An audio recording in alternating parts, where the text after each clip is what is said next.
Hey everybody, so I decided to do something a little different and chat to you from my living room on this ugly sofa. I hope it doesn't distract too much. And I know it's supposed to be Talky Tuesday, but we're gonna make it a Talky Thursday.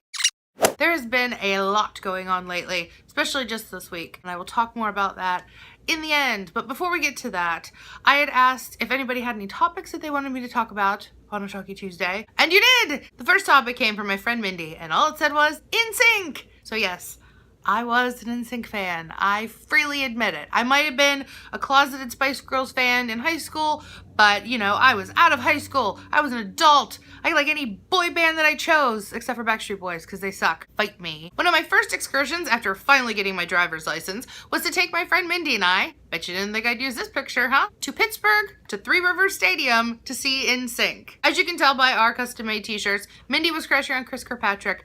I absolutely adored Lance Bass. Fun fact about me is that I have a very bad habit of crushing on guys who are gay. Not every guy, mind you, but it does happen quite often. Talk about unattainable, huh? It was such a fun night, and I was lucky enough to get to see them 2 more times while I was in college. I saw them once in Jackson, Mississippi, and I saw them again in New Orleans. The one in New Orleans was great. I even won passes to go to the like pre-show warm-up stuff, so that was really cool. The one in Jackson, not so fun. My car broke down on the interstate on the way there. Luckily, this really nice lady and her daughter drove my 2 friends and I to the show because they were going to. As we're walking from the parking lot to the venue, I kind of tripped and I hurt my ankle, so I was hobbling around a little bit, but I enjoyed the show. We met up with the lady. She got us back to our car. I'm here, obviously, so I'm not like stuck somewhere in the middle of an interstate in Mississippi. Thank goodness. I think that's enough talk about NSYNC for one video. Let's get on to the next question. My friend Martin asked, is sand called sand because it's situated between the land and the sea? Small loose grains or rock debris? So no. Although I do like the fact of calling sand sand for that reason. It's like its shipping name. Like, I totally ship the land and the sea. The last question comes from my friend Jamie Ann, and she wanted to know, what makes me tick? I honestly wish that I knew, because most of the time it just feels like there's a big swarm of bees buzzing around in my head all day long. I freely admit that I'm weird. I take it as a compliment. Most people think that it's a bad thing. I'm like, thanks! I say weird things. I do weird things. I definitely think weird things. I like things that most people around me don't. Like, I don't really know of anybody that would rather listen to Radio 1 and watch British shows than actually watch like American stuff or listen to their local radio station. I adore books, and I just feel really calm when they're around. All that knowledge and story, just, a lot of people complain about the rain. It makes me happy. I still like to jump in puddles. I cannot not push a try me or push here button on something. I talk to myself while I walk around the house. It doesn't matter if I'm alone or there's somebody here. I've also been known to do it out in public, which is very interesting for anybody that hears me. I thrive on the unusual and the funny. I've had so much bad stuff happen in my life, as I'm sure many of you may have as well.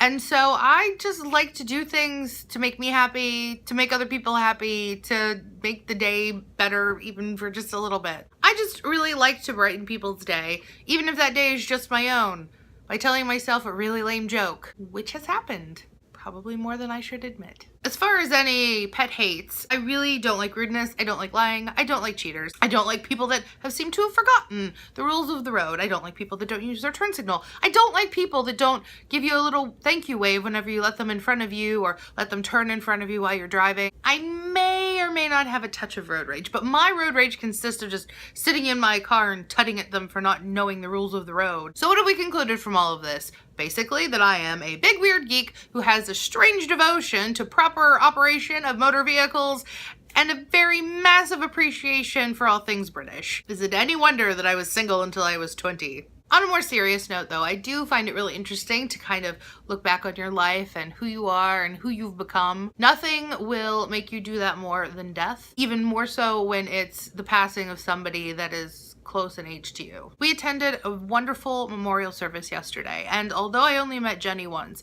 I remember her being really nice and really friendly. Going in, the place was absolutely packed, and you could just feel the love that everybody in that church had for her. Hearing the fantastic, loving things that people had to say about her kind of got me thinking about my own end. Would I have that many people care to show up to see me? Would they have kind things to say like they did about her? Would I have made a difference in anybody's life? Honestly, I couldn't answer that for myself.